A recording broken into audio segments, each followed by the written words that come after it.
first story is titled, Am I the a-hole for telling my family they have no right to be upset that I ignore my culture because they alienated me?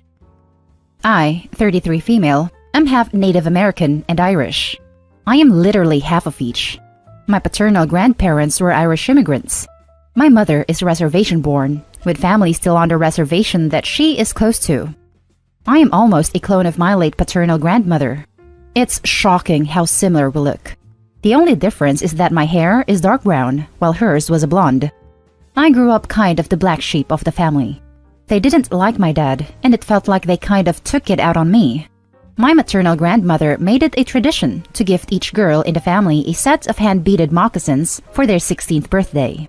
I was excluded until my mom brought it up, and my grandmother gave me a pair 6 months later. My aunt taught all of the girls how to dance. I was excluded. The only thing I wasn't excluded on was learning how to drum. My paternal grandmother lived with us, and she knew they treated me differently. She made it a point to teach me the folklore, her recipes, and all about our family. My sense of taste and decor is also very Irish. I moved far away from everyone after college, and I really haven't looked back.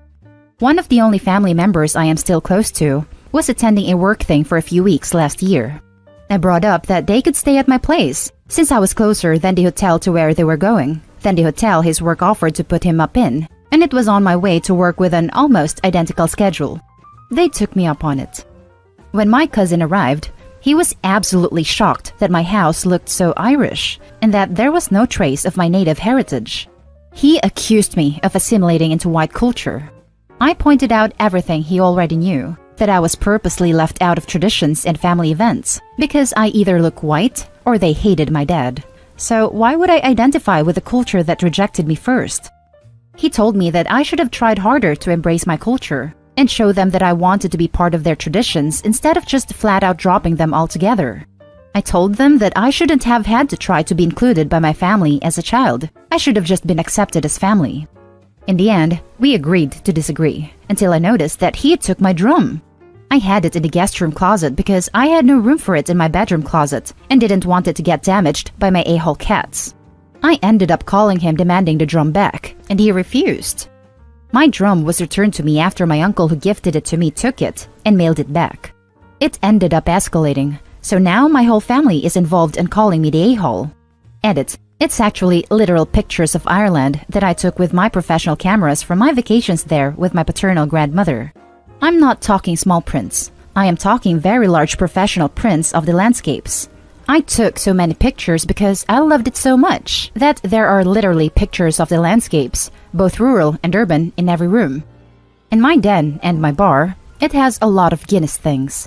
My husband even got me a Guinness tap. I also have a lot of my grandmother's hand-embroidered things that are Celtic embroidery, or are very reminiscent of such. She made money selling things like it here, and did them herself. Now for the top comments. Not the a-hole. Your family sounds very toxic. I shouldn't have had to try to be included by my family as a child. I should have just been accepted as family. I completely agree with this. And this guy stole your drum and refused to give it back. You should have asked him if stealing is also included in their culture. It's just so ironic it hurts.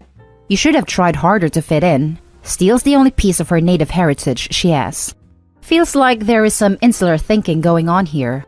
Like, if you want to be native, you need to go 200% and really want it. Gatekeeping heritage.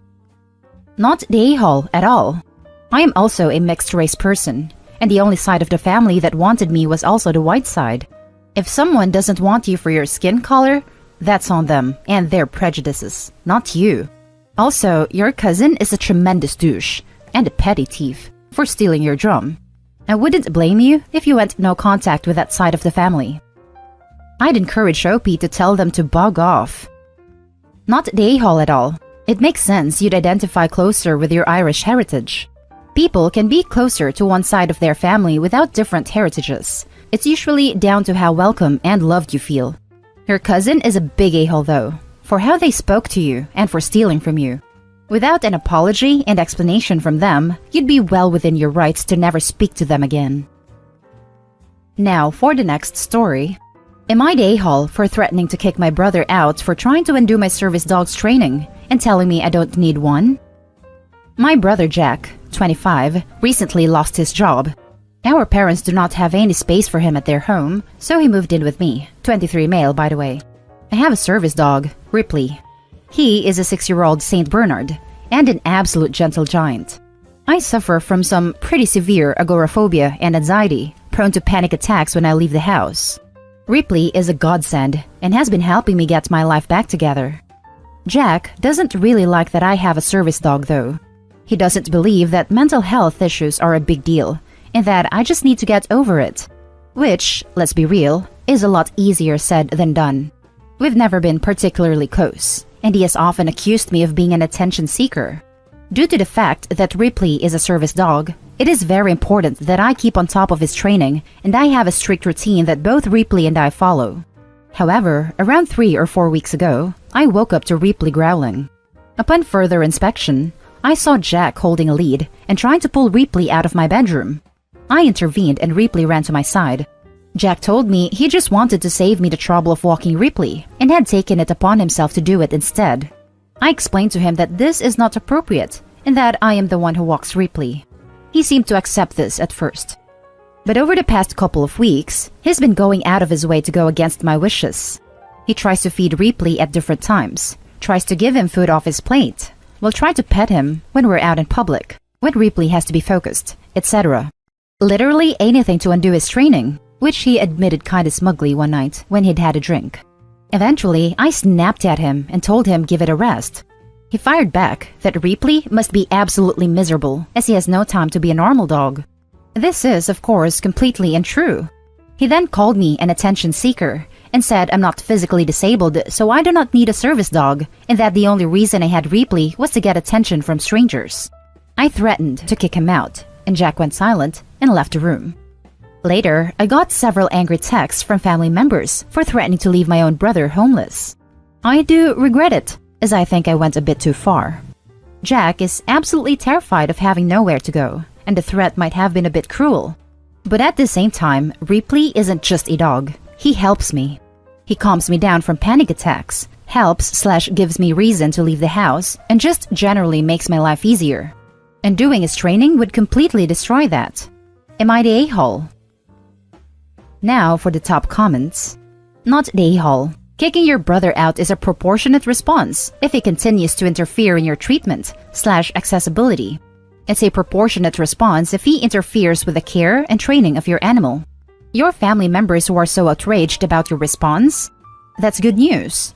Your brother can depend on them if he finds his current living situation untenable. Thank you.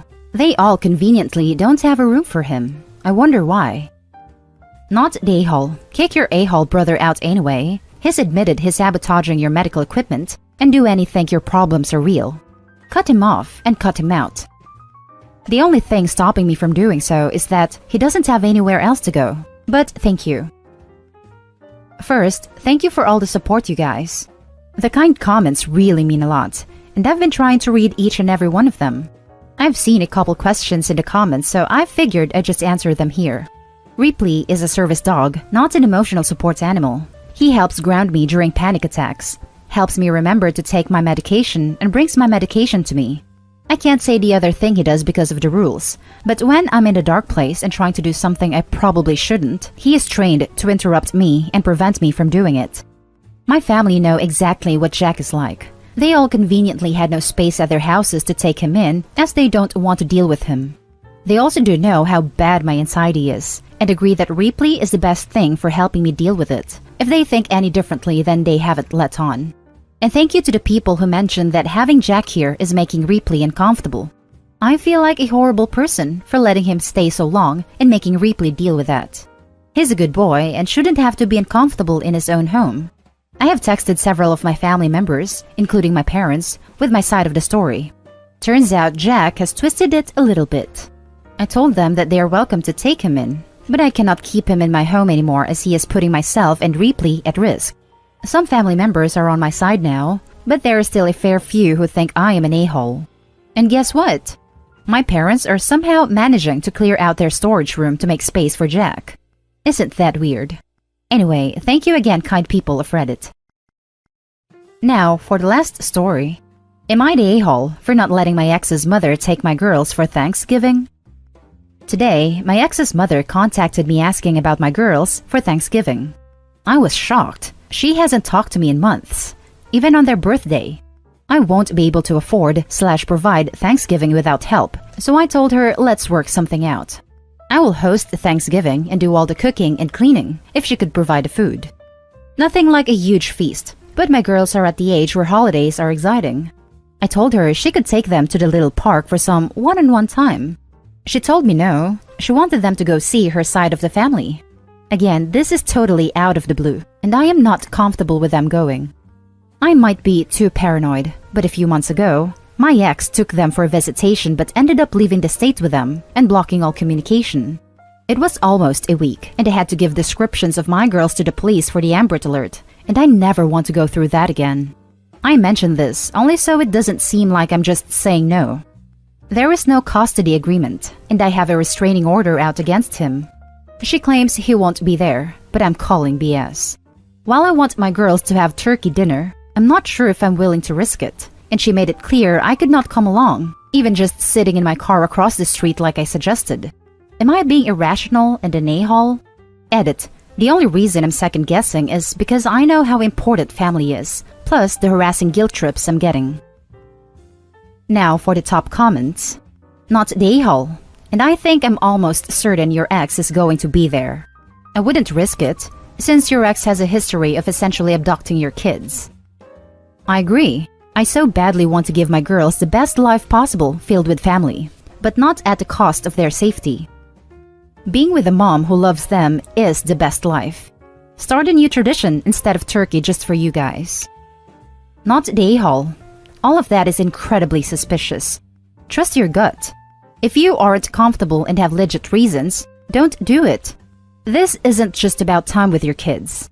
Otherwise, she would agree to a joint event or allowing you to come with. This is clearly about separating you from the kids. No way this is going to end well if you agree. Edit. Also, I've been in some bad places for the holidays. What makes a holiday special is the time you spend together, making it feel special. When they are that young, the dinner is not all that important so much as the atmosphere you create. Make paper turkeys and color them. Pick a movie to be your special Thanksgiving movie and make popcorn. Let your kids pick a low-key meal they love and make it together. Sit down and list reasons you are all thankful. Tradition is not built on simply the cliches of what you expect from a holiday. A whole meal is a lot of work, money, and stress. Simply focus on making it a day of happiness, family, and enjoying your time together. They will remember that more than any sort of meal. Thank you for this. You are so right. Your ideas are awesome. And that's the end of this video, folks. As always, leave a comment and hit like and subscribe. And if you want more of this content, turn your notification on to get updated on the latest videos. And I'll catch you in the next one. Stay safe.